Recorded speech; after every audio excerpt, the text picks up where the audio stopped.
Porter here with Black Belt Lean Thinking. Today I want to talk to you about the 7 forms of waste. If you've been involved in continuous improvement or lean manufacturing, you've most likely heard of these. Usually lean centers, or lean actually centers on 2 things at its heart, and that's removing waste throughout the value stream and continuous improvement.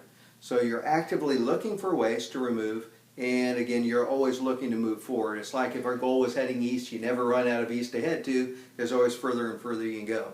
Same with the lean journey. It's never ending. Your goal is perfection, so you're always looking for better and better ways to do something. If you have not actively looked for the 7 forms of waste, you probably have a lot of waste built into your value stream, just your way of working. The value stream are all the activities that have to happen to get the product into the hands of your customer for you to get paid. Typically, when we put business systems together, we're just looking to accomplish that task. And we inadvertently build a lot of waste into the value stream, and we've never really gone back and looked to capture it. When businesses look to cut costs or control costs, they typically look in 3 categories. They look at cost, delivery, and quality.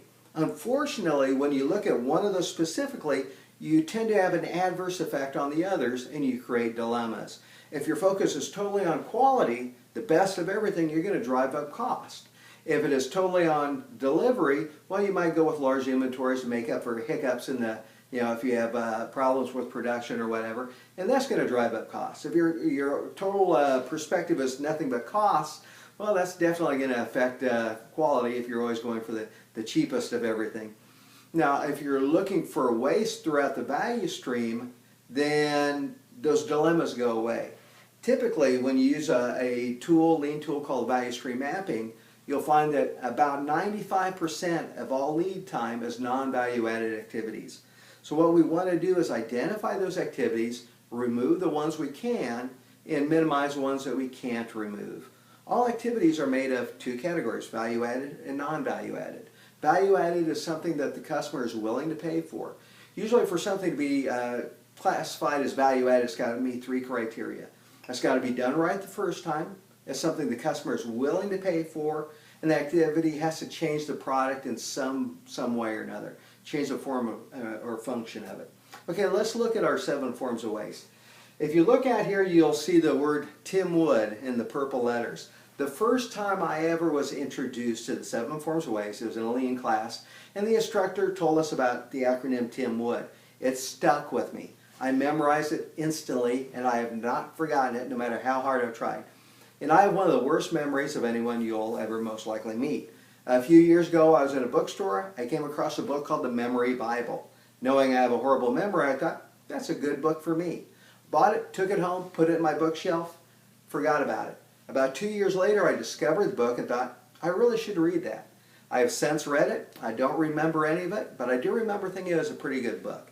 So if I can memorize these the first time I hear about them, most likely a lot of your employees can too. When I was a senior trainer at Philips, we did ask all employees to memorize these. We gave them little memory cards to help, but we knew that if you memorize these, then they're kind of simmering in the back of your mind. And those things that we are very knowledgeable on make us somewhat intuitive to be able to flush out and recognize these wastes when we see them. Other lean tools such as 5S+1, standardized work, are really good at flushing these out, but we need them in our minds so that we can recognize them and capture them, again, on a somewhat intuitive level. So let's look at these. The first one, transportation. We're going to most likely have some transportation, but we don't want any more than is needed. One of the things that we did with our large Philips lighting sites was to combine as much of the operation into one super site as we could to eliminate transportation of components. In the almost 30 years I was on the site, I saw several of our components that we used to buy elsewhere slowly get developed with new equipment and everything right there on the site. So we were able to eliminate a lot of our transportation. Inventory. Inventory is one of the worst of all because you want your money tied up in investments, not in inventory. And once you have inventory, it tends to hide other problems. If you produce product days ago that are sitting in inventory and you developed a problem during the production phase, how much of that bad material is now in your inventory? So the goal of lean is always to produce on demand. If you've ever heard of takt time, that's the customer's demand rate. If you're producing to takt time, you're meeting customer demand. Producing to takt time means you're not building excess inventory and you're not making your customer wait. You're developing the product, building the product to the rate of their consumption. So inventory, that's our goal. We don't want any more than we absolutely need. Motion is something you're not going to eliminate, but we want to minimize it as much as possible. What's your floor layout look? How are your cells designed? Do you make good use of point of use with staging? We're always out to minimize that. If you can combine, activities to work together, where a person is not handling something more often, you're always looking to minimize that motion as much as possible. Waiting, one of the worst of all, because we're constantly waiting. We wait for processes to finish, we wait for marching orders, we wait for information. So again, we want good value streams for information and for the things we need when we need them. A person is often in work environments tied to a process. So they're waiting for something to happen and they're standing there just waiting. We want to eliminate that. Give them something valuable they can do while that process is going on. Again, lots of waiting is disrespectful to the employee that's stuck doing it. Again, we want to be busy doing things that add value, not just standing around. Overprocessing.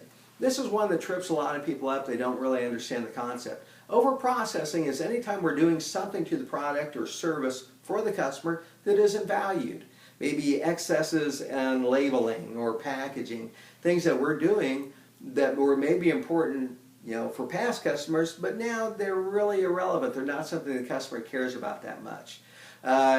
Some common things that you'll see daily in terms of over-processing would be take a meeting that took an hour that should have taken 30 minutes. That's over-processing.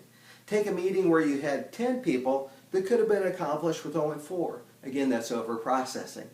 Again, you're meeting the need and you're meeting in the most efficient manner, but you don't want excess stuff that serves really no purpose.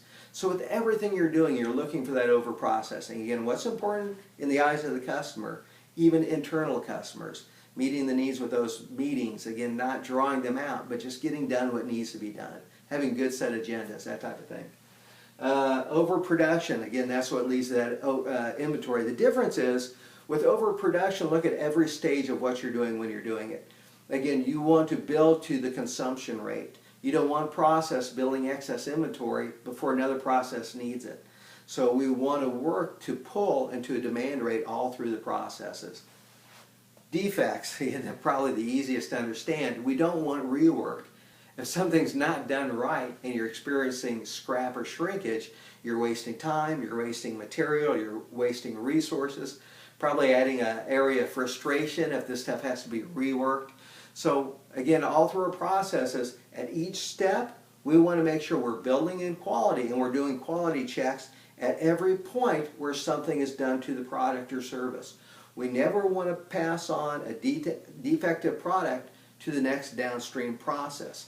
For one thing, we don't want to keep adding value to something that needs to be reworked or maybe at the end we're going to be throwing away. Okay, the bonus, the 8th, is underutilized people. Again, of all the assets you have, your people are the greatest. The ones that can really flesh out problems, give you solutions, and identify issues and keep you moving forward. So training them in the 7 forms of waste is, again, taking advantage of this one. For every person you hire, those 2 sets of hands, you get a free brain, that 3 pounds of meat in between the ears that is capable of problem solving. People are used to taking care of problems at home. They want the challenges at work also. We want to contribute. We want to be part of something bigger than us. If something impacts me at work, I want a chance to help solve the problems that, again, are going to suck me in some way or another anyway. Once management sees an issue, I hope they bring me on board so that I can help contribute towards a solution.